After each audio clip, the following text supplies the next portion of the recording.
outra pessoa, Agora esta né? chamada está Tá sendo bom. gravada. Pode começar. A não ser que ninguém queira orar, né? Mas tudo bem.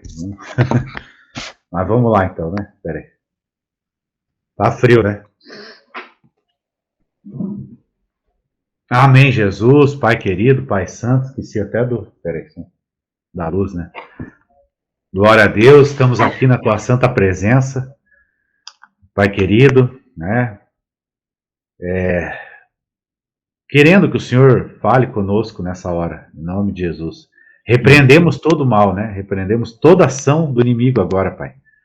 Né? Querendo atrapalhar o pastor Lucas, todo tipo de ataque está repreendido agora, né? Nós repreendemos todo ataque na máquina, né? Em nome de Jesus. E em tudo aqui, Pai querido, né? No compartilhamento, nas conexões, todo tipo de problema a gente repreende agora, Pai querido, em nome do Senhor Jesus. E abençoa o pastor Lucas também, que, né, nada atrapalhe ele, Pai querido, para poder estar ministrando esta aula agora. Em nome de Jesus, eu peço a tua bênção na vida do pastor João, da irmã Liz, do pastor Lucas, na minha vida, a vida da Nilva, né? Em nome de Jesus. E todos aqui os irmãos que vão assistir futuramente, e todos que estarão aqui também, Pai querido, né? Eu peço que o Senhor tire todo o impedimento das pessoas estarem aqui também, junto conosco, sabe? Assistindo esta aula, Pai querido. Assim eu oro e já te agradeço, né? Em nome do Senhor Jesus. Amém, amém, amém. Amém, amém. Quem estiver me ouvindo aí, tá tudo certo, né? Então, estou usando um novo navegador aqui, vamos experimentar esse novo navegador, ver se dá tudo certo, porque eu fiquei com problemas de travamento no trabalho que eu estava fazendo antes. Então, vamos lá. Então, nós paramos aqui no evento 289, capítulo 16. Nós vamos agora para mais um resumo que Lucas faz dos acontecimentos, né?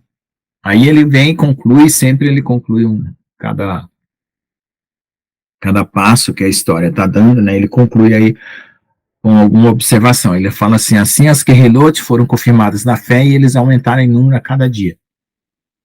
Shaul recebe a visão de ir para Filipos, na Macedônia. Lucas se junta a eles, né? Atos 16, 6-2, né? E cruzando, deixa eu só ver esse comentário, é 521, tá lá embaixo. E cruzando a Frígia e a província da Galácia, foram proibidos pelo Ruach Kodesh de falar a palavra na Ásia. E quando chegaram a Mísia, tentaram ir para Bitínia, mas o Ruach não permitiu. E passando por Mísia, desceram a Troade. E Shaul teve uma visão de noite, e um macedônio estava de pé, suplicando e dizendo: passa a Macedônia e ajuda-nos, né? Quando ele teve a visão, nós imediatamente procuramos partir para a Macedônia, presumindo que Jeová estava nos chamando para pregar o evangelho a eles. Zarpando de Troade, fomos direto para Samotrácia, e no dia seguinte para Neápolis, e daí para Filipos, que é a primeira cidade da província da Macedônia e uma colônia, e ficamos alguns dias naquela cidade.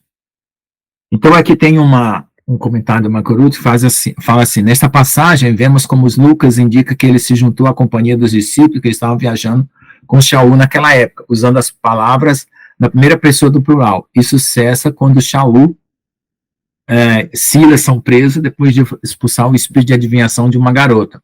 Provavelmente porque Lucas ficou em Filipos com Lídia e o carcereiro para estabelecer o ministério ali.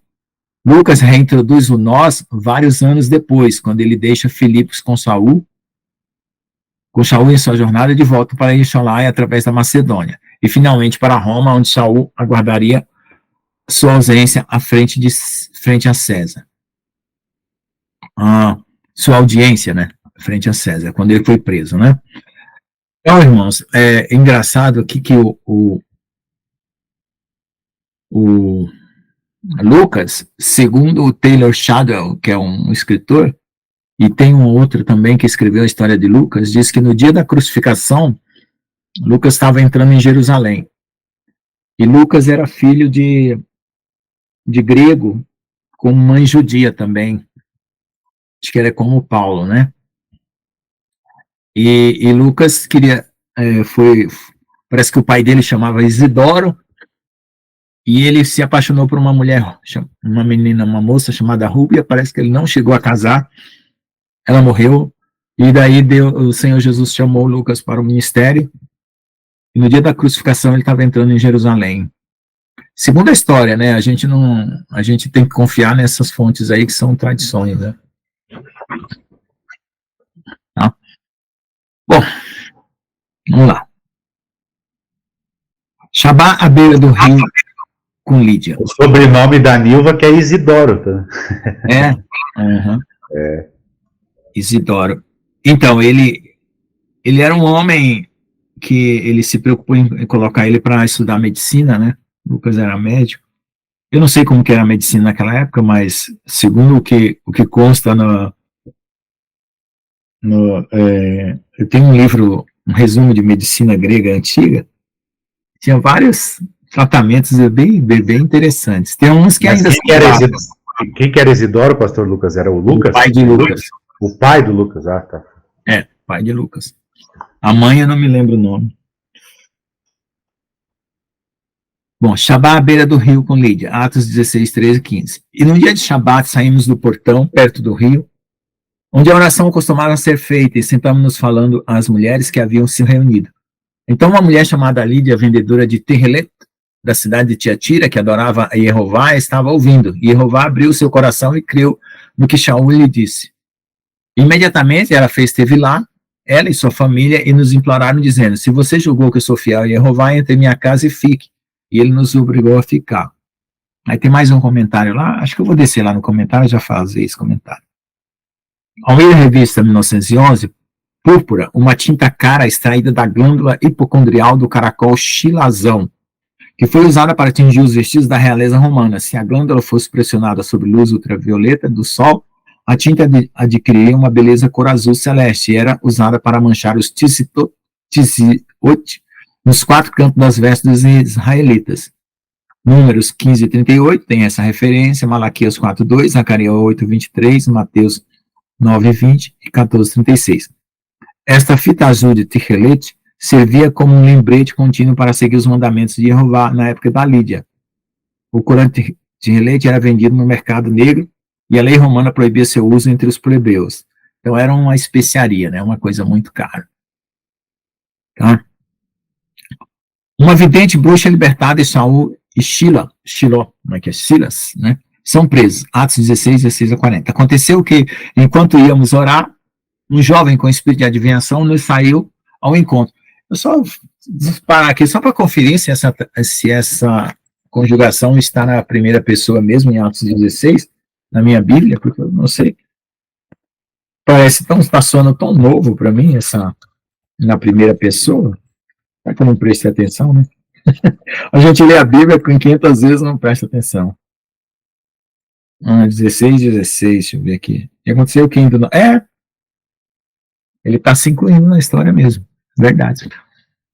Aconteceu que, enquanto íamos orar, uma jovem com espírito de adivinhação nos saiu ao encontro, ao qual dava grande lucro aos seus mestres com adivinhações e leitura da sorte. Ela, seguindo Saul, a nós clamava dizendo: esses homens são servos de Deus Altíssimo, que vos anuncia o caminho da salvação. E isso ele fez ela, né, fez por muitos dias, mas desagradando Shaul, ele se virou e disse ao espírito: eu te ordeno em nome de Yeshua, o Messias, que saias dela. E o espírito demoníaco saiu dela na mesma hora. Interessante aqui, eu fazer já esse comentário, que ela não estava falando nenhuma mentira, né? Ela estava falando que eles eram servos de Deus Altíssimo que ensinavam o caminho da salvação. Não está falando nenhuma mentira. A questão aqui, que já me esclareceram, quando eu era novo cristão, eu não entendi por que o Espírito Santo proibiu o Paulo de ir de um lugar para o outro. Eu achava que podia ir para qualquer lugar, mas aí eu fui aprendendo conforme a situação, né? Que Deus, ele tem um momento certo para cada coisa e as pessoas também têm que estar preparadas para receber, senão a coisa não acontece. Agora, essa situação é aquela tal história. O diabo pode até falar a verdade, mas ele quer sempre fazer isso como uma forma de controle sobre a situação. E é isso que nós não podemos aceitar. Eu estava vendo um vídeo hoje sobre o que é falso profeta. até mandei aí para o pastor Jones, não sei para quem foi, o que é o falso profeta? Falso profeta é como o pastor João sempre fala, mas eu vou, antes de chegar na conclusão, eu vou falar de uma forma mais... Então, viu, pastor Lucas? A Nilva, ela tava vendo, então, esse vídeo aí, e eu escutei também, é bem interessante. Então, exatamente, ele fala que o Balaão era falso profeta, mas ele nunca profetizou mentira, ele profetizou verdade. E ele era um homem de mente aberta, que via as revelações abertas, né? Que é um mundo espiritual aberto, é uma raridade, né? Você normalmente vê o mundo espiritual em visão, em sonho, em revelação. Eu pedi para ter visão, aí a minha mente se desloca fora do espaço-tempo, assim, vai lá e volta instantaneamente. Mas é muito raro também, não é toda hora. E de visão de olho aberto eu só tive uma vez ou outra, muito raramente. Então o Balaão tinha tudo lá. Só que o coração dele não era íntegro. Por quê? Porque ele aceitava suborno para fazer o uso dos seus dons espirituais. Então o falso profeta não é o bruxo, não é o feiticeiro, mas é sim o cristão entre aspas, que se utiliza do evangelho para proveito próprio. Foi a definição que o pastor lá, o pregador lá, falou no vídeo, né? Então, uma coisa muito interessante que diz assim, que quando o profeta erra, não é porque é o demônio falando, né? Às vezes ele é imaturo e tal, e ele pode ser um profeta de Deus, porque ele é sincero, né? E ele erra. Mas o profeta falso, ele pode acertar sempre, como era o caso de Balaão. Mas é que o coração dele não era de Deus. Não estava com Deus, não estava dentro do propósito de Deus, né? Ele estava ali por proveito próprio. Então isso coloca toda a questão, como o pastor João fala, que Deus olha o coração, né? Mais uma vez a frase volta a brilhar novamente. E exatamente isso, quer dizer, como é que você encara o reino de Deus? Como é que você se posiciona diante da verdade, né? E essa é uma questão assim que mexe, né? Só da gente falar isso, mexe lá dentro com você, né? Porque você tem que fazer aquele autoexame assim instantâneo de ver como que é que você se comporta, né? Porque é o temor, né? É tudo, né? Em relação a essa situação, né? Bom, e o espírito demoníaco saiu naquela mesma hora, mas vendo seus mestres que a esperança de seu ganho havia se revelado, né, eles prenderam Shaul e Shilo e os trouxeram ao fórum perante as autoridades. Quer dizer, a gente usava dessa mulher para ganhos materiais, né? Ela realmente tinha um espírito adivinho, quer dizer, o espírito adivinho, ele descobre a verdade, mas não é pelo caminho da verdade, né? E aí ele se utiliza para fins próprios ou fins escusos, né? E apresentando-se ao magistrado, disseram: estes homens, sendo judeus, estão causando alvoroço na nossa cidade e ensinam costumes que não nos é lícito receber ou fazer, porque somos romanos. E o povo se aglomerou contra eles, e os magistrados, rasgando sua roupa, ordenaram que fosse espancado com varas. Depois de apanharem muito, jogaram na prisão, ordenando ao carcereiro que o mantivesse em segurança. Olha lá, para salvar uma alma, olha o percurso que Paulo e Silas estão fazendo. Apanhando, né? Eles não sabiam onde que estava a alma preciosa. Foram para Macedônia, começaram a pregar o evangelho, encontraram essa mulher no meio da situação, repreenderam a mulher, foram perseguidos, foram presos, e lá onde estava, na prisão, era o fruto que Deus queria que ele desse, né? Então, é aquela tal história, você tem que confiar no Senhor. Se você se jogou, né, quem põe a mão no arado não pode olhar para trás. Então nós estamos numa jornada que é olhar para frente e ver só o final, não pode olhar para trás, porque a gente não sabe como é que a gente vai acertar o caminho, mas a gente vai acertar, desde que a gente dependa do Senhor e se deixe levar, a gente vai acertar. Depois de apanharem muito, jogaram na prisão. Bom, ordenando ao carcereiro que o mantivesse em segurança, o qual, tendo recebido essa ordem, os pôs na masmorra interior e fixou-lhes o pé no tronco, né? Então não era para sair mesmo, né? E lá na masmorra é o lugar mais fundo, né? Sempre a prisão, a masmorra é o lugar mais profundo da prisão, né? Mas à meia-noite, Shaul e Shilo estavam orando. Eles pensaram, bom, vamos orar, gente, nós estamos num negócio aqui que nós agora não vamos poder ir para lugar nenhum, né? Vamos orar. E cantavam louvores a Jeová e os prisioneiros ouviram. Então, de repente, aconteceu um grande terremoto, de modo que os alicerces da prisão estremeceram. Imediatamente, todas as portas foram abertas e as correntes todas soltaram, né? Então, o terremoto, junto com a abertura das cadeias e tudo lá, foi um milagre, né?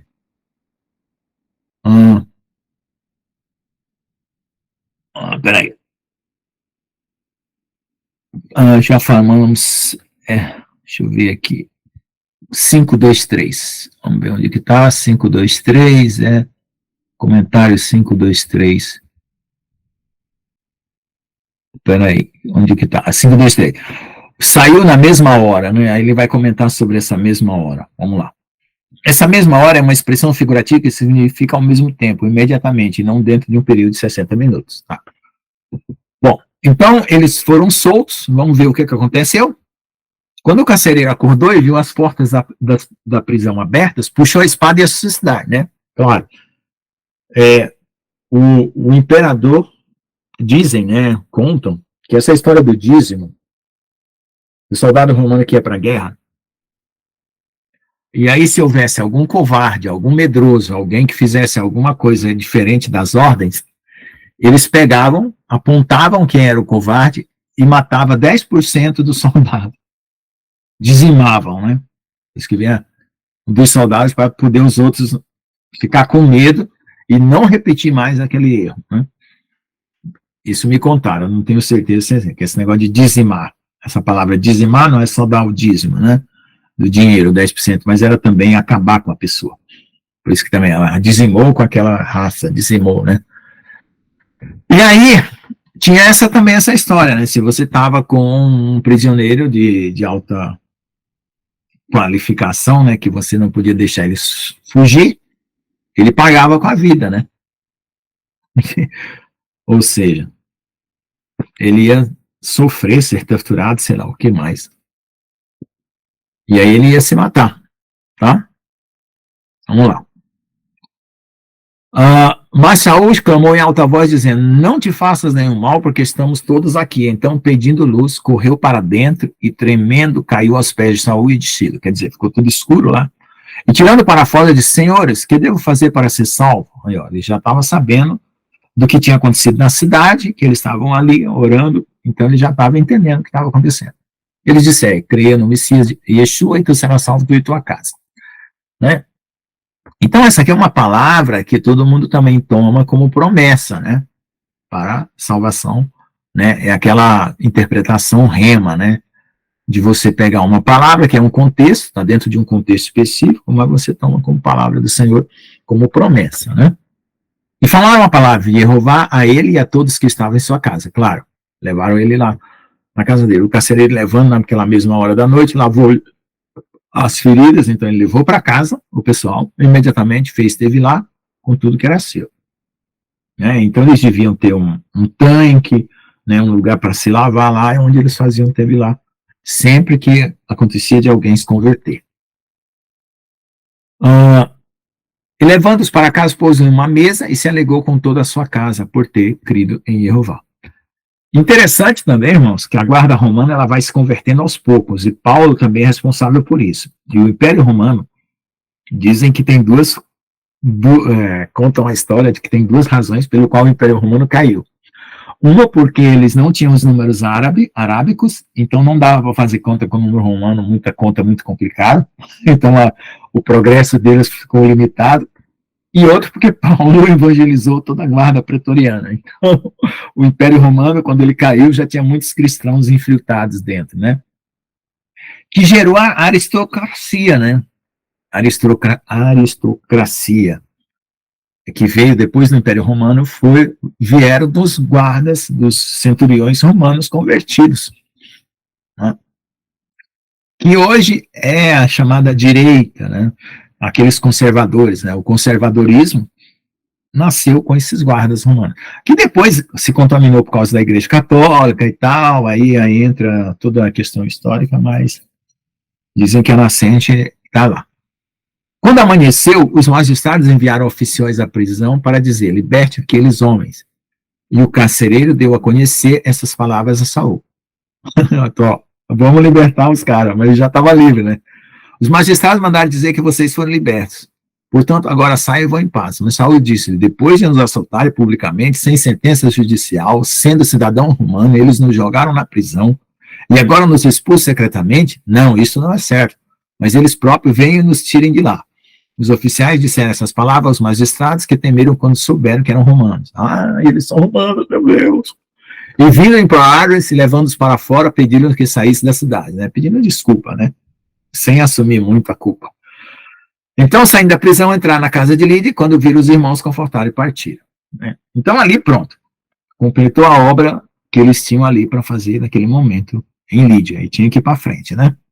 Esse também é um momento, é uma coisa importante, você percebeu o momento que você cessou naquele lugar, né? Isso já aconteceu comigo. Eu sempre fui assim numa visita, aí eu fico em comunhão, peço para Deus me guiar, aí eu entro, faço a visita, oro, tal, não sei o que, daqui a pouco o Senhor fala, cai fora.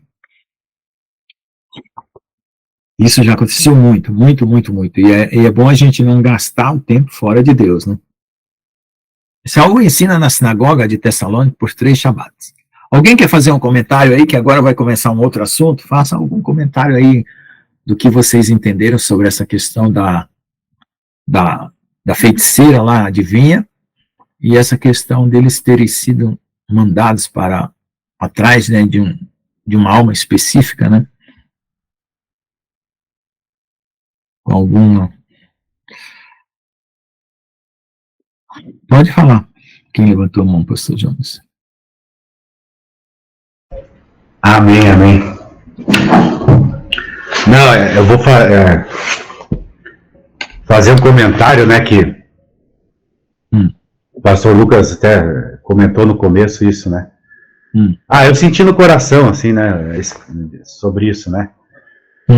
A questão é que ontem a gente estava discutindo, né?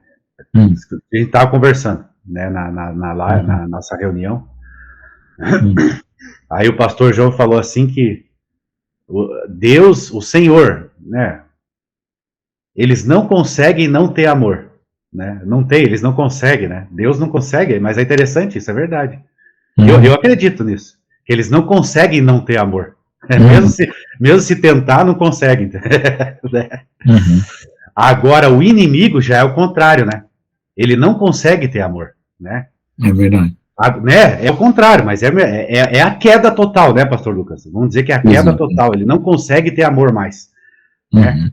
Daí, o pastor João que fala assim, que quando ele lia algum profeta ou escutava, às vezes acendia um sinal amarelo, né?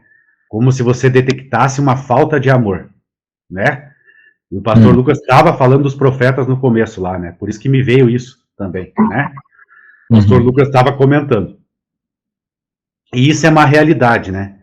Porque eu vejo assim que até a repreensão do Senhor, ela tem amor, né? Até a repreensão dele, né?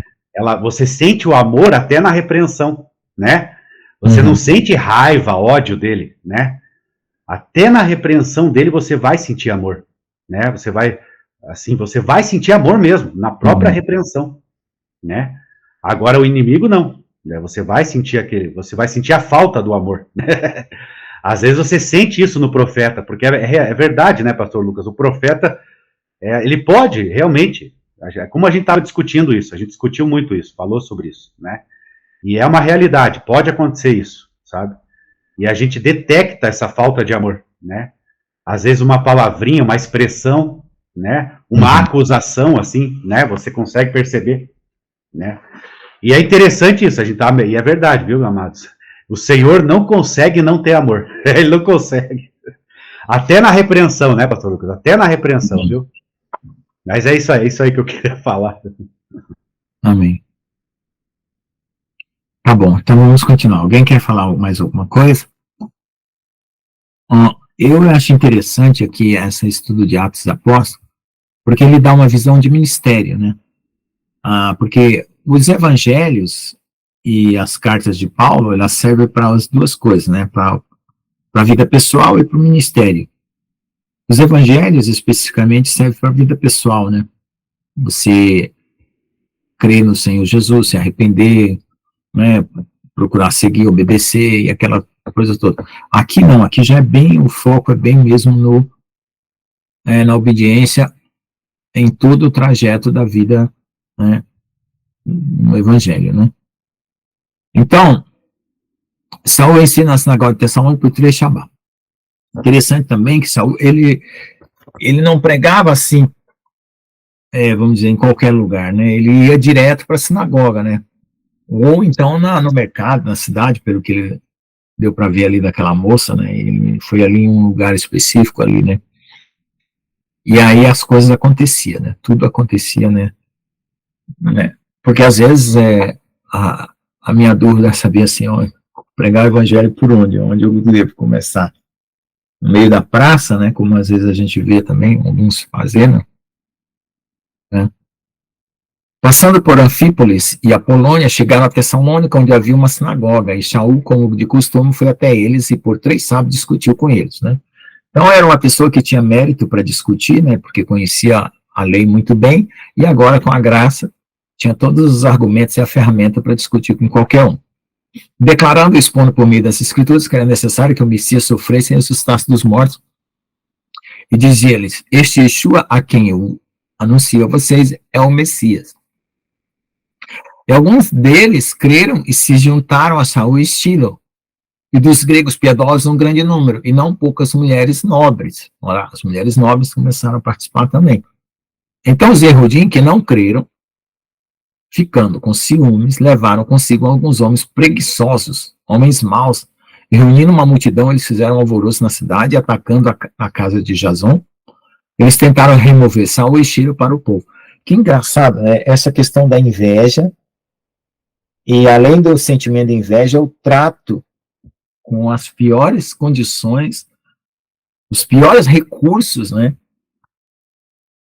Em nome de quem? Que fundo de verdade tem uma atitude dessa, né? Não dá para compreender, né? Mas não os encontrando, trouxeram Jasão e alguns dos irmãos perante as autoridades da cidade, clamando: este que perturbando o mundo inteiro também vieram aqui, que Jasão recebeu. E todos estes violam os decretos de César, dizendo que há outro rei, Yeshua. Incitaram o povo e as autoridades da cidade quando ouviram essas coisas, mas quando fizeram a fiança de Jasão e dos outros, eles soltaram. Olha só, você vê que aí tem um aspecto do anticristo aqui bem claro. Você já pensou quando o anticristo se declarar o rei do mundo lá, que foi a profecia lá que o pastor João colocou já, né? A última lá sobre a revelação do anticristo. Ele vai se declarar o rei do mundo, já tem até cerimônia preparada, coroa, cetro e a coisa toda. E alguém disser que ele não é o rei, que o rei é Yeshua. Olha só, mesma coisa, a história se repetindo, né? Meu Deus, e está tão perto, né? Falta tão poucos meses, né? Vamos falar assim, né, irmãos? Para o anticristo se revelar, a gente já tem que abrir o jogo, né? Tem para ver o jogo, que a nossa família não está sabendo do que está acontecendo. O pessoal está dormindo e tal, a gente tem que abrir o jogo, porque o anticristo vai se revelar dentro de poucos meses. Estou falando aí, para todo mundo perceber. Isso é um ensino na sinagoga de Berém no Shabbat. Atos 17, 10, 34. O carcereiro era possivelmente o mesmo homem macedônio que Saul tinha visto em uma visão, versículo 9. Opa, o profeta está chegando. O que explica a alegria que permitiu que Saul e Ciro cantassem louvor a Jeová depois de serem espancados. Então ele deve ter confrontado a visão com a realidade, né? Saul seria escoltado. Viu, pastor Lucas? É rapidinho. Imagine o carecão piorado, hein? Imagine um carecão piorado. Meu Deus do céu. E o carecão já está se achando muito, né? Meu Deus, aquele cara, meu pai do céu. Eu não quero nem pensar, que eu não gosto nem de focar na mente minha, no semblante dele. Saul seria escoltado para fora da cidade de Filipos na manhã seguinte, mas o carcereiro e os crentes judeus da casa de Lídia continuaram a prosperar com a aparente ajuda de Lucas. A obra em Filipos continuou a avançar mesmo depois que Saul foi preso em Roma. É engraçado também, irmãos, que se você não der um chega para lá no Satanás, ele não para, né? Então, esse negócio de pegar uma reprimenda e recuar, né, essa reprimenda que os judeus fizeram e recuar, aí você se enfraquece de vez. Você está numa situação, você não pode recuar. Levou uma reprimenda, você vai para frente mesmo. E vai com todos os dentes, com tudo. Vai com a espada, com o poder de Deus e pronto, não tem que aceitar reprimenda.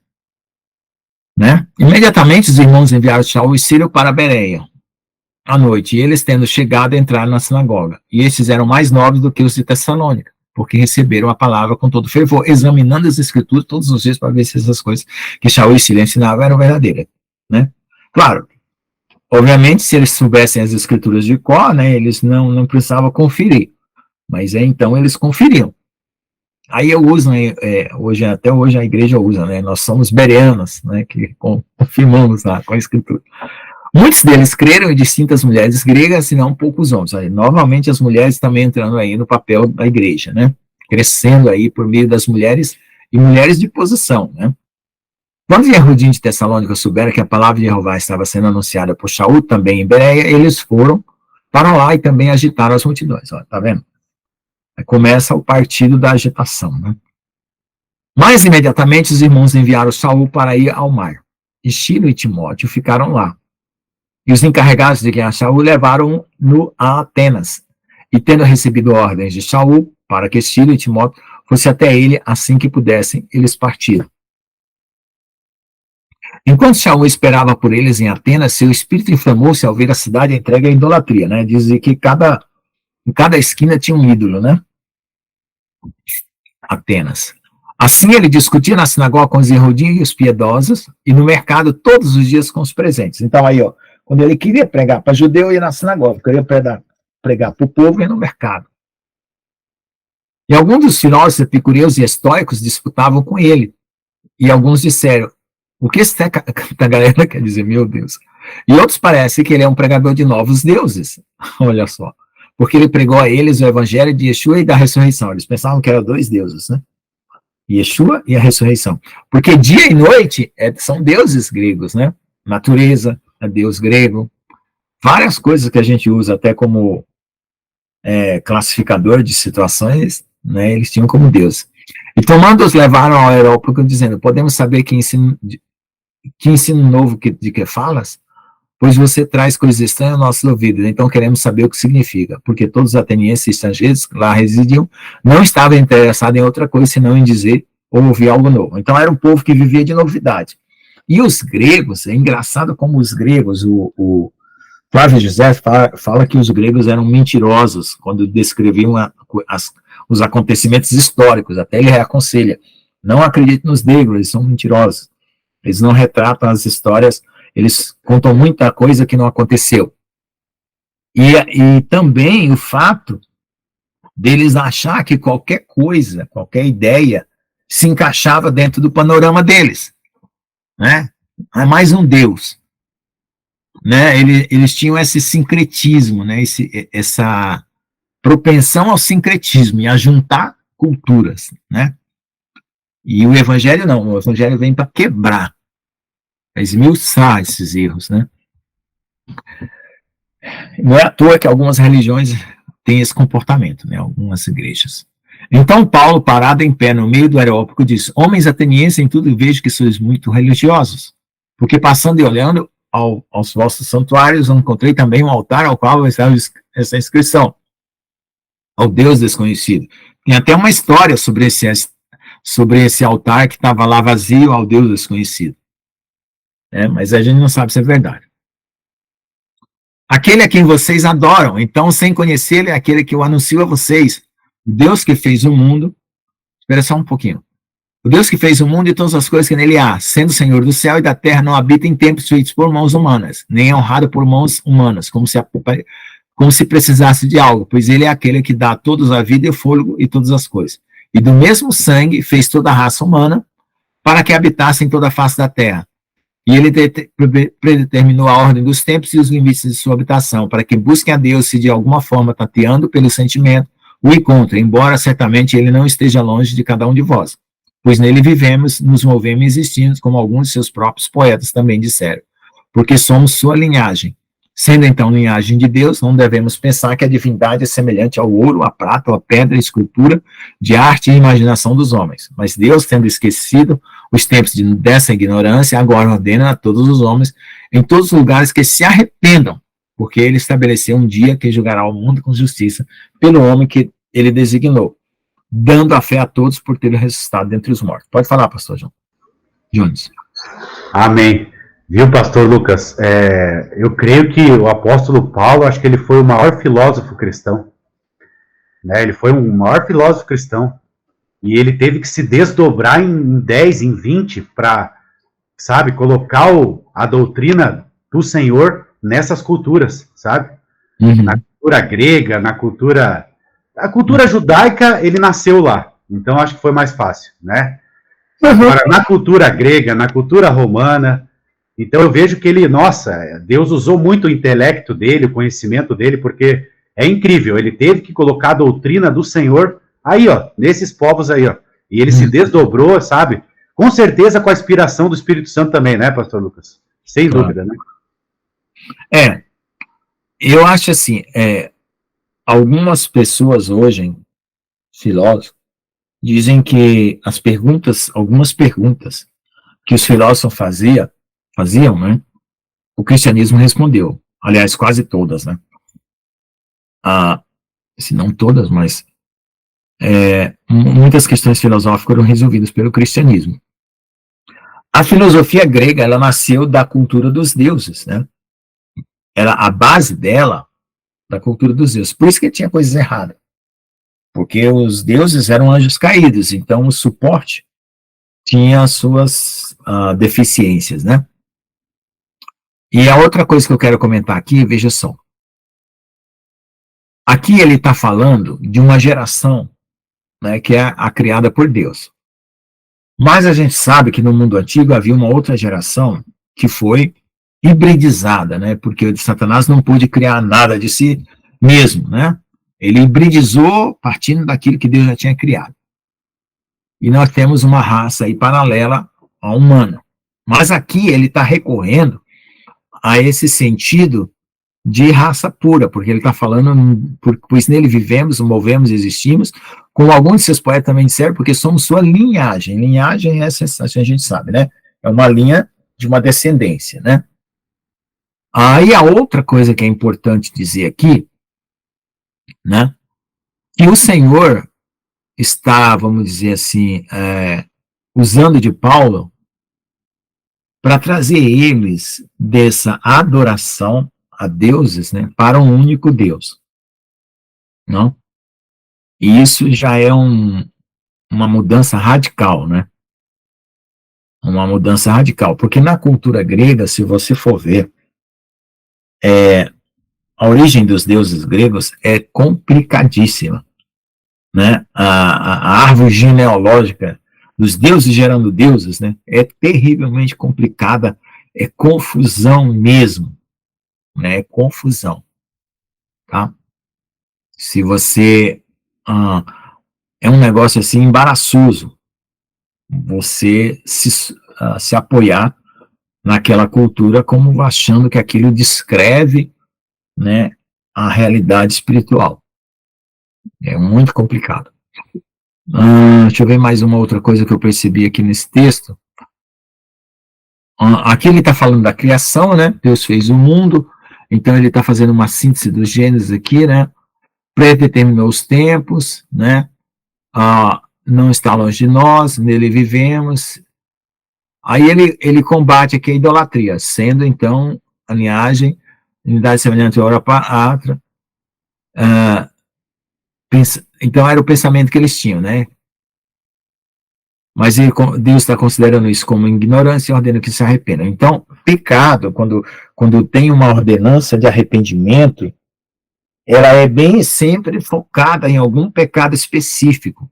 Isso eu tenho observado agora, ultimamente, esse de ontem para hoje, pesquisando sobre arrependimento, sempre arrependimento tem um foco muito específico, sabe? E aqui está dando foco, ó, idolatria. E esse ordenamento do arrependimento, porque vai ser assim, ó, Deus ordena que você se arrependa. É tipo um édito celestial que sai. É assim, você não pode tomar nenhuma providência se um édito celestial não tiver sido liberado para aquela providência. Né? O mundo espiritual, ele move pela palavra de Deus. Então, como saiu a palavra de arrependimento, você pode tomar essa palavra como uma porta de acesso. Porque se a palavra de arrependimento não tivesse liberado, nenhum homem consegue se arrepender. Então, o homem precisa dessa porta de acesso, esse édito real, essa palavra liberada. E, às vezes, a gente está esquecendo quais as palavras que estão sendo liberadas atualmente para a humanidade. Entendeu? A humanidade agora está sendo liberada palavras de despertamento, acorda, arrependimento, Jesus está voltando, coloque em ordem a sua casa e assim por diante. E as pessoas não estão percebendo. Quando vem a coisa acontecendo, aí a pessoa fala, ai meu Deus do céu. Pode falar, profeta. Paz, senhor, boa noite a todos. Hoje eu ouvi um comentário e eu queria perguntar de vocês, os pastores. Fui numa visita e aí uma mulher lá falou que ela é missionária e fez um comentário sobre o azeite. Ela foi orar um dia e aí o Espírito Santo revelou para ela que a gente tem que ter muito cuidado com o uso do azeite, achando que idolatrando o azeite como se ele fizesse a cura. Quem faz a cura é o Senhor. Não é todo momento que você usa o azeite. Aí eu fiquei meio assim, porque ela falou assim que o Espírito Santo revelou que estava idolatrando como se o azeite fizesse a cura. Quem faz a cura é o Espírito Santo, não é o tempo todo que você pode usar. Aí, não sei. O que você acha, pastor? É certo isso aí, esse comentário? Pelo que eu já vi os anjos comentar lá no sonho da Eren sobre a ungir, eles falam que é um marcador. O azeite, ele marca um local e, como diz assim, quando o inimigo vê aquela marca, ele não tem poder, não tem autoridade lá. Né? Então, você pode ungir sua casa, ungir você mesmo, né? E o azeite é uma demonstração, assim, da presença de Deus, né? Da figura do Espírito Santo habitando em você. Então, onde o Espírito habita, não habita as trevas. Então, eu vejo assim,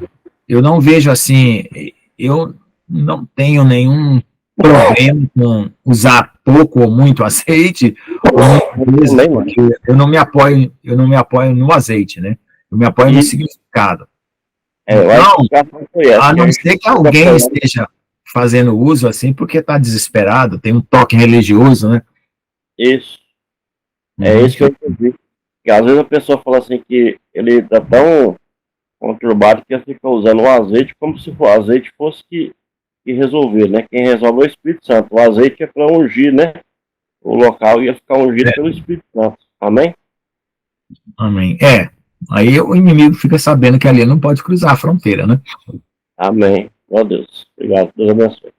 Amém. Mas quando eles ouviram a respeito da ressurreição dos mortos, alguns zombaram e outros disseram, voltaremos a ouvir sobre isso em outra oportunidade. Quer dizer, eles não acreditavam que os mortos pudessem ressuscitar. E é engraçado que eu acredito que eles pensavam, né, eu não conheço muito bem tudo isso, mas que o mundo dos mortos é separado do mundo dos vivos, uma vez lá, acabou, fica para lá, não volta mais. E assim saiu do meio deles, mas alguns creram, juntando-se a ele, entre os quais estava Dionísio, o Areopagita, quer dizer, alguém que discursava lá nesse lugar, porque o Areópago era um lugar de discurso, tá? Uma mulher chamada Damares e outros com eles. Pode falar quem levantou a mão aí? Alguém levantou, pastor Jones? Tá. Não, levantei, não. Tá, Saul ensina na sinagoga de Corinto no Shabat. Então ele está no mundo grego, né? Então ele está indo de um lado para o outro, né? Aí nós sabemos que ele conquistou Éfeso, Filipos, Tessalônica, né? Todas as cartas que ele coloca, Colossos, né? Que ele manda cartas, foi lugares que ele conquistou, né? Quer dizer, que o Senhor Jesus usou dele para conquistar, né? Para o Evangelho. Depois dessas coisas, Saul deixou Atenas e foi para Corinto. Espera só um pouquinho. Não deixou nenhum comentário, não. E ele encontrou um Yehudim chamado Áquila, um nativo de Ponto. Ponto é um lugar, né? Que tinha acabado de chegar da Itália com sua esposa Priscila, porque Cláudio ordenou a todos os Yehudim deixassem Roma. Lá. Mais uma antissemitismo, né?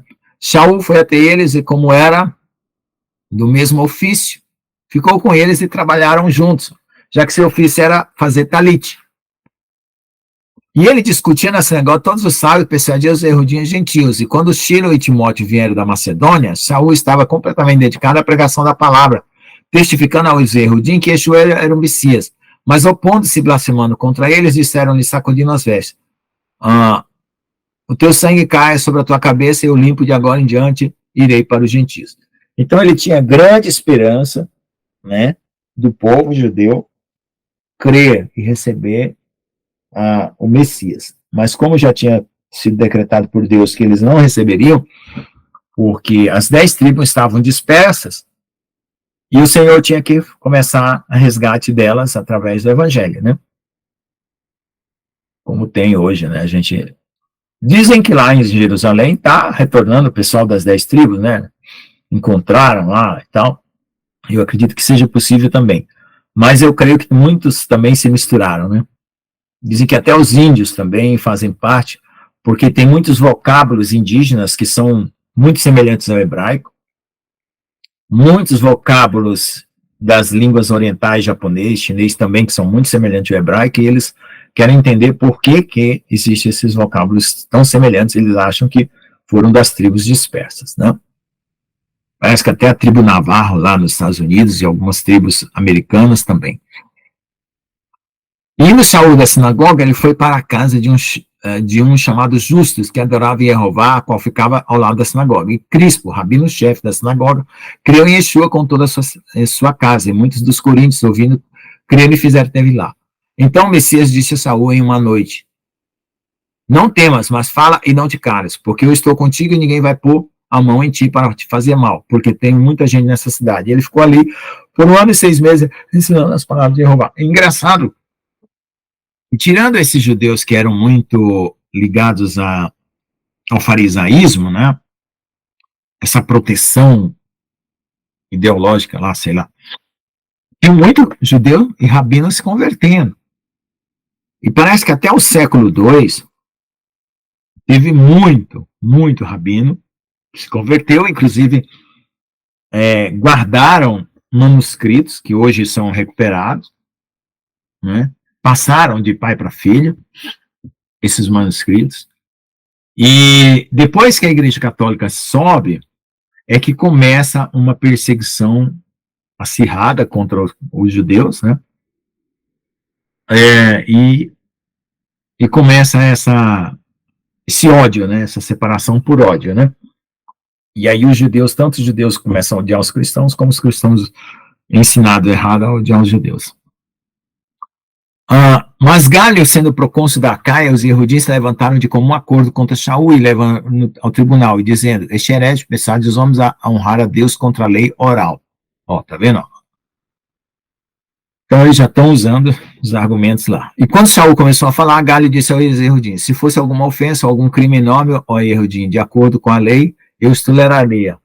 Mas se trata de palavras e de nomes e de vossa lei, vede vós mesmos, porque não quero ser juiz dessas coisas. E ele os expulsou do átrio. Então todos os gentios, agarrando Sóstenes, o novo rabino, chefe da sinagoga, espancaram na frente do tribunal. Mas Galho não se incomodou com nada disso, né? Passou em brancas nuvens toda essa situação, né? Shaul vai para a festa de pães asmos em Jerusalém. Depois disso, Shaul, tendo ficado muitos dias em Corinto, despediu-se dos irmãos e partiu para a Síria, e com ele Príscila e Áquila, tendo raspado a cabeça em Cancreia, foi por ter feito um voto nazireu. Ele veio a Éfeso e deixou Priscila e Áquila ali, e entrando na sinagoga discutiu com os erudim. Queria implorar que ficasse mais tempo com ele, mas ele não concordou. Mas despediu-se deles dizendo, é necessário que em qualquer caso eu guarde a festa que está chegando em Jerusalém. Mas novamente voltarei para vocês, se Jeová quiser. E ele navegou de Éfeso, chegando a Cesareia, subiu a festa dos pães asmos sem fermento. Ele cumprimentou a Querrilá em Jerusalém e depois desceu para Antioquia. Depois de estar ali por algum tempo, saiu passando pela região da Galácia e da Frígia, em ordem, confirmando todos os discípulos. Então, o Paulo, né, dá para ver que várias vezes ele volta lá em Jerusalém, né, até o momento que ele é preso e levado para Roma, né. Aqui tô falando aqui do 525, o que é? Os talites, né, tem um comentário aqui. A cobertura de tendas, escana. As tendas eram feitas com pelos de cabra por mulheres da tribo beduína de enormes tiares, que precisavam ser transportados em camelos. A confecção de tendas teria sido uma tarefa impossível e altamente impraticável para viajantes judeus ou moradores da cidade. Né? Ele está dizendo lá que a tradução que foi usada como faz que Paulo, né? Saulo era fazedor de tendas, não bate com a realidade. Ele era fabricante de talite. A confecção de tendas teria sido uma tarefa impossível. Bom, Saul, Áquila e Priscila e Erudim, que usavam talites tradicionais sobre seus vestimentos de linha haluquim, brancas. O talite mais tarde se tornou o chale de oração e foi usado como uma cobertura de oração. O talite tem uma fita de serrelete, né, azul nos 4 cantos, que é feito com aquele coral lá que já foi falado lá, daquela cor azul. Lídia era vendedora desse raro e caro corante, o roxo azulado, Atos 16, 14, que nós já lemos. A confecção de talite pode ter sido uma ocupação tradicional aceitável e lucrativa para mestre judeu errante que visitava sinagogas em toda a Ásia Menor. Então aí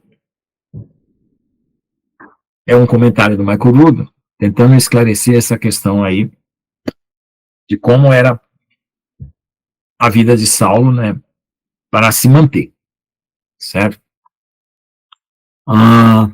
Deixa eu ver se tem alguma coisa interessante aqui para nós comentarmos, né? Apolo ensina na sinagoga em Éfeso no Shabat. Agora entra esse Apolo, que alguns dizem que foi ele que escreveu a carta de Hebreus, e outros dizem que foi Paulo, né? Porque ele era muito letrado, muito eloquente, né? Vamos lá. Vamos ver. Atos 18, 24 a 19, 7. Então chegou a Éfeso um erudito chamado Apolo, natural de Alexandria, no Egito, homem eloquente e poderoso nas escrituras. Esse homem havia sido instruído no caminho de Jeová e, sendo fervoroso em espírito, ele falava e ensinava diligentemente sobre Yeshua, embora ele soubesse apenas sobre o batismo de Yohanan. Ele começou a falar ousadamente na sinagoga, mas quando Priscila e Áquila o ouviram, chamaram de lado e explicaram o caminho de Jeová com mais precisão. E quando Apolo quis ir para Caia, os irmãos o encorajaram e escreveram aos discípulos para recebê-lo, e quando ele chegou lá, ele foi de grande benefício para aqueles que pela graça haviam crido, porque com grande veemência ele refutou publicamente os erudim, provando nas escrituras que Yeshua era o Messias. Né? Acontecendo que, enquanto Apolo estava em Corinto, Shaul, depois de viajar pelas regiões superiores, voltou a Éfeso e encontrou alguns discípulos e disse-lhe: vocês receberam o Ruach Kodesh quando creram? E eles disseram: nós nem mesmo ouvimos se existe tal coisa como o Ruach Kodesh. Então ele disse: em quem então fizeram Tevilá? Eles disseram: no Tevilá de Yohanan, que é João Batista. E Shaul disse: Yohanan fez Tevilá de arrependimento, dizendo ao povo para acreditar naquele que viria depois dele, isto é, em Yeshua Messias. E quando ouviram isso, eles fizeram Tevilá em nome de Yeshua. E quando Saul impôs as suas mãos sobre ele, Ruach Kodesh veio sobre ele, eles falaram em língua e profetizaram. Quer dizer, não tinha nenhum problema, havia cerca de 12 homens ao todo. Naquela época, de divisão, o dom de língua só foi para aquela época, não foi para quê, não tinha diferenças teológicas, né? É engraçado como os homens inventam essas coisas de divisão, de separação, meu Deus do céu. Criatividade humana é complicada. Não é nem humana, né? Isso não é humano. Todo mundo, naturalmente, que tinha se arrependido pelo batismo de João, cria em Jesus, recebia o Espírito Santo e falava em línguas. Pronto. Não tinha separação de quem não falava, de quem falava. E a outra coisa interessante também, que havia 2, 3 batismos. Uma teve lá de arrependimento e outra teve lá de testemunho, né, de ter crido em Jesus. E tinha um outro, que é o batismo dos fogo, né? O batismo do sangue, que é quando você dá a sua vida por amor a Jesus. Então tem 4 batismos, né? Shaul leciona na sinagoga de Éfeso por 3 meses e depois na escola de Tirano por 2 anos. Olha lá. 2 anos aprendendo com Paulo, hein? Uma faculdade, praticamente, né? E quando Shaul entrou na sinagoga, ele falou ousadamente por 3 meses, discutindo e persuadindo o povo sobre o reino de Jeová. Mas alguns se endurecendo e não crendo, amaldiçoando o caminho na frente da multidão, Shaul retirou-se de sua sinagoga e separou os discípulos, discutindo todos os dias na escola de um chamado Tirano. Assim continuou por 2 anos. De modo que todos aqueles que moravam na Ásia, Yehudim e gentios, ouviram a palavra de Yeshua, o Messias. Né? Tendo Paulo por 2 anos, com certeza, aprenderia muita coisa. Shaul queima artefatos de feitiçaria em Éfeso. Jeová realizou milagres extraordinários pela mão de Shaul.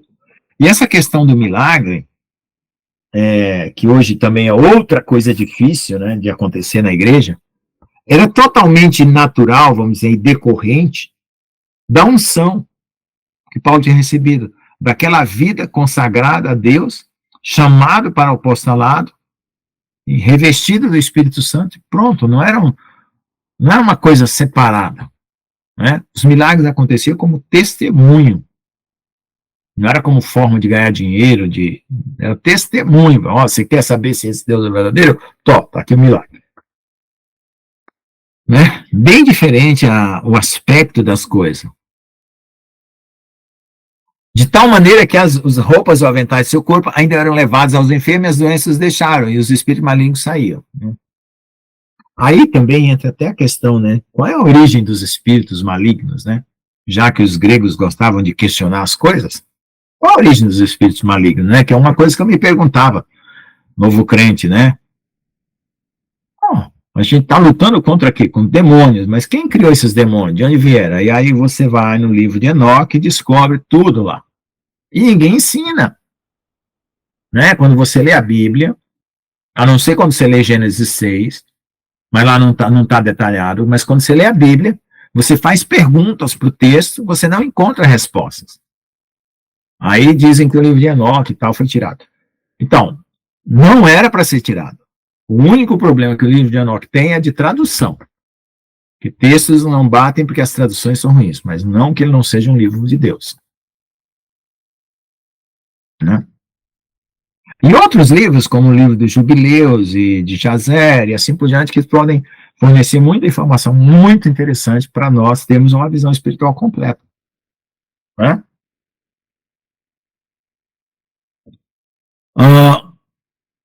Mas alguns dos Yehudins exorcistas itinerantes tentaram invocar o nome de Yeshua, o Messias, sobre aqueles que tinham espíritos malignos, dizendo: eu te conjuro por Yeshua, aquele que prega Shaul.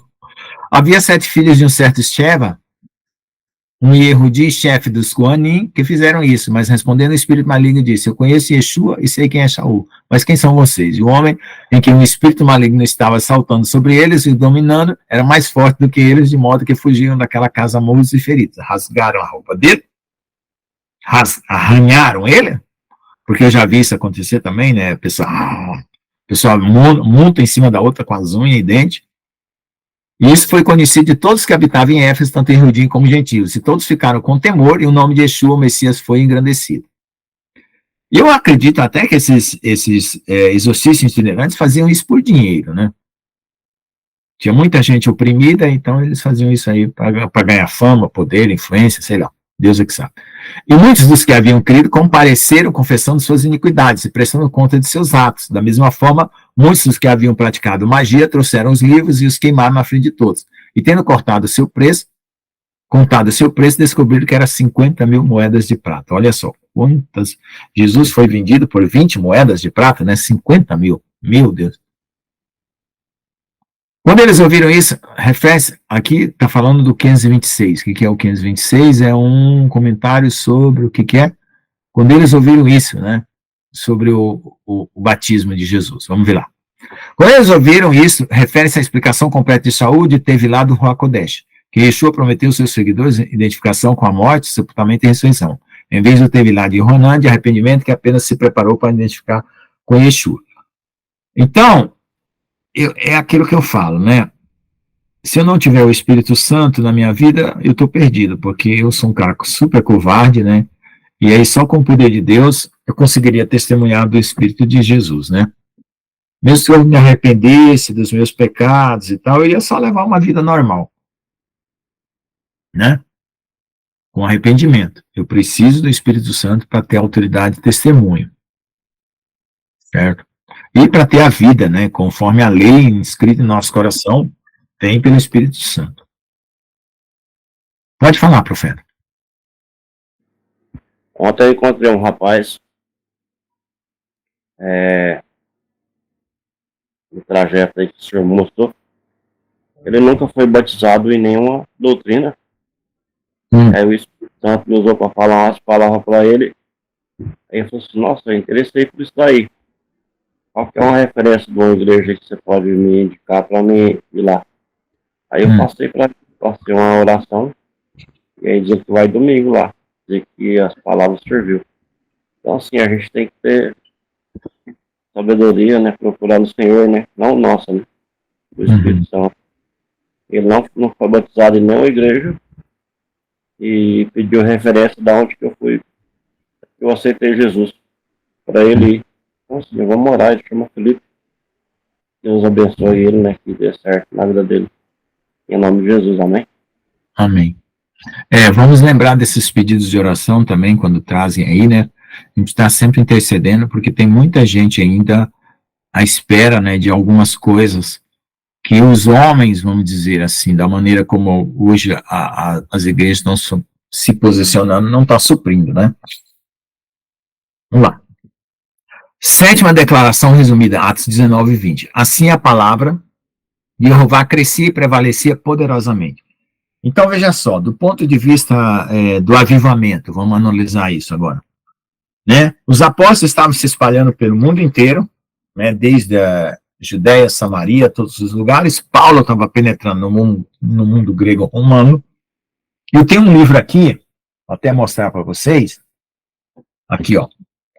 Esse livro aqui, ele conta a história do Brasil de 1100 a.C. a 1500 depois de Cristo. Aqui fala que Tomé veio para cá, para o Brasil, e pregou o evangelho para os indígenas. E aqui tem os registros. Só que, como ficou muito tempo atrás, quando os portugueses vieram aqui, eles só encontraram resíduos desse evangelho. Mas aqui está registrado, né? Tomé veio para cá. Teve discípulos, apóstolos de Jesus que foram para a Índia, para a China, para outros lugares, né? A Ásia, aqui no caso seria a América, né? E assim por diante. Então o evangelho, ele foi disseminado em quase todo o planeta, né? Com esses apóstolos se multiplicaram até o ano 300. Então qual que era a dinâmica que acontecia? Era o poder de Deus, uma vida totalmente rendida ao Senhor, sem nenhuma demanda carnal, vamos dizer assim, de humana, fazendo o que Deus mandava fazer, ouvia o Espírito Santo, ia lá, não tinha um plano estratégico, institucional, né, de enviar missionário para cá, de mandar recurso para lá, no escritório, né, de missões. Não tinha esse escritório de missões. Os apóstolos tinham som suficiente para conversar com Deus, ouvir o Espírito Santo, entrar na cidade que devia entrar, falar o que devia falar, batizar quem devia batizar, passar o Espírito Santo, a unção, da forma como precisava passar. E era totalmente eficaz. Agora, nós crescemos na institucionalização, aumentamos, sim, a palavra, porque todo mundo hoje tem uma Bíblia, pode ter uma Bíblia, pode carregar uma Bíblia, eles não tinham Bíblia. Mas aí, ninguém conversa com o Espírito Santo, ninguém ouve o Espírito Santo, ninguém faz o que o Espírito Santo manda, ninguém vai aonde o Espírito Santo manda, porque também não conversa, não ouve, não fala, não sabe o que fazer. E está assim. Né? Ligado a homens, doutrinas humanas, manipulações, né? E é preciso voltar. Dessa forma, nessa estrutura de Deus. Porque eu não consigo, Senhor, acreditar na estrutura humana. Não consigo. Vocês me perdoam, mas eu não consigo. Pode falar, profeta. Eu já fui visitar uma igrejinha pentecostal, e aí a pastora contou uma testemunho, né? Ela ser convertida, entender da palavra do Senhor, entregada a vida do filho dela numa uma imagem lá, né? E aí tá. Aí ela foi convertida. Aí ela casou, não, tava namorando, e a vida dele começou a virar uma bagunça, e ele ficou descompensado. Aí ela juntou mais a outra missionária da igreja lá, fez foi pro monte, né? Fez um clamor no monte. Aí o Espírito revelou pra ela, falou assim: você lembra quando você entregou a vida do seu filho nessa imagem? Você entregou sua filha pro demônio? Ixi, aí ela fez uma oração de 40 dias no monte. Amém. No monte de oração, ungiu, e aí louvado seja Deus, os filhos dela reconciliou com o Senhor e vai casar em novembro desse ano. Glória a Deus. Eu com o Senhor, né? Glória a Deus. Destrói, né? Tem que ter cuidado demais. Muito cuidado. Pois é. Se todo mundo ouvisse a voz de Deus diretamente, como os apóstolos ouviam, como os discípulos ouviam, como eles recebiam, fossem obedientes, não tinha dúvida teológica, não tinha dúvida moral, e estava tudo acontecendo, né? Bom, tem as suas vantagens, a instituição se organizou, o mundo se organizou, precisou se organizar, entre aspas, né? Mas eu acredito... Lucas, eu acho que a gente trabalhar na operação do Espírito Santo deve ser muito diferente de operar do modo dos homens, né? Dos homens, exatamente. Né? É bem isso. Tá bom. Eu vou andar mais um pouquinho aqui, só para deixar um gostinho de quero mais aqui, porque esse assunto agora é outro, né? Saúl celebra a festa de pães, mas tem antes aqui, ó, a 7ª declaração resumida. Assim a palavra de Jeová crescia e prevalecia poderosamente. Diana, a deusa da fertilidade, é desafiada. Então aqui começa a luta contra o império e potestades. Um pastor falou para mim que tem 3 tipos de luta. A luta pessoal, né? Aquela luta que você trava para vencer a sua carne, para subverter todos os demônios, destruir, esmagar, você ficar totalmente preparado. Aí tem a luta com os seus familiares, com os seus vizinhos, com o lugar de seu trabalho, em converter e pregar o evangelho no seu trabalho, e onde você está, e depois que você vence essa luta, tem a luta contra os impérios e potestades. Então você vê claramente aí o crescimento de Paulo nesses 3 estágios, tá bom? Então, eu sou o tipo da pessoa que eu gosto quando alguém conta para mim o que vem a curto, a médio e a longo prazo. Porque eu sempre fui uma pessoa sem noção, ingênuo, super ingênuo para muita coisa, tendo que aprender na pancada. A minha vida espiritual é aprendendo na pancada. Espera só um pouquinho. Aí o que acontece? Eu não consegui fazer nenhum curso de realidade, né? Eu fiz vários cursos, tanto na faculdade como curso teológico, comprando livro, lendo, estudando, aprendendo, mas um curso de realidade não existe. Você tem que viver ela o dia a dia. E quando se fala em curso de realidade, se fala também das coisas do coração, que é como seu coração se posiciona diante da vida, do mundo, da existência. De onde eu vim, para onde eu vou, quem sou eu e quem eu serei. Essas são as minhas perguntas que me levam ao Evangelho, porque para mim o Evangelho é a essência da existência e da realidade, porque eu descobri que essa vida não tinha sentido nenhum. Eu lutava para conseguir uma coisa, quando eu consegui aquilo, perdi a graça, perdia aquele valor, aquele entusiasmo, quando eu estava com aquilo na mão, perdia. Fosse coisa material, coisa humana, né? Até namorada, até tudo que eu me imaginava conquistar, chegava lá.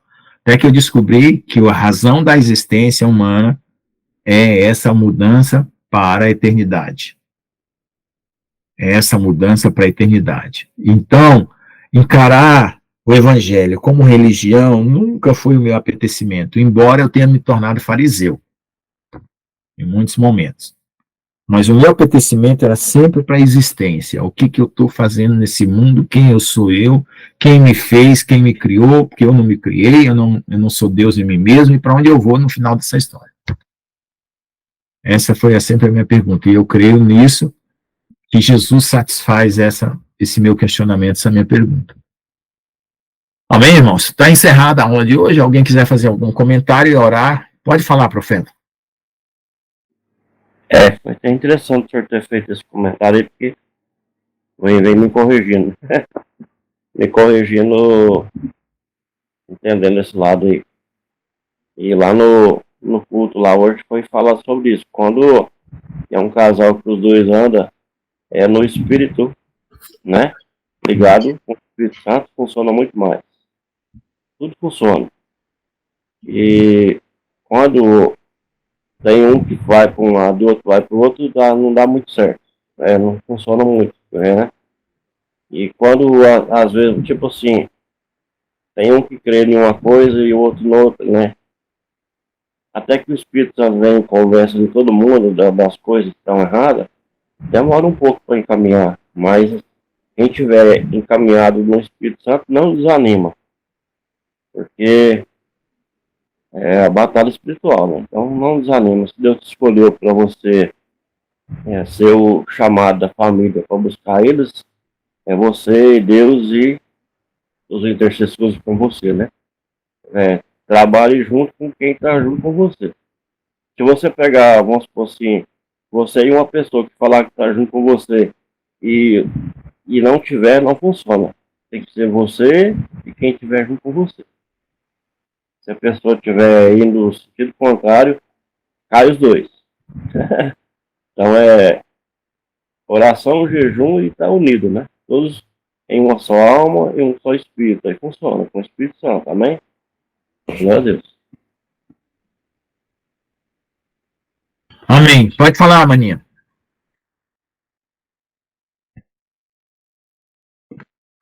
Boa noite a todos. Graça e paz. Deixa eu arrumar aqui meu celular que ele está tombando. Essa questão, Lucas, que você falou aí dessa situação, crise, isso aí tudo é crise existencial. Isso aí todo mundo passa por essa crise existencial. O que eu estou fazendo aqui? Para que eu vim?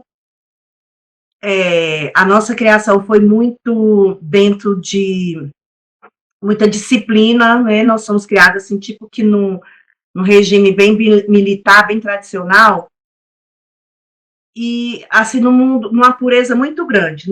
Todos nós fomos criados assim, 5 irmãos, uma pureza muito grande, uma ingenuidade. A gente não via maldade em nada. Era uma coisa assim muito singela, uma coisa muito angelical mesmo.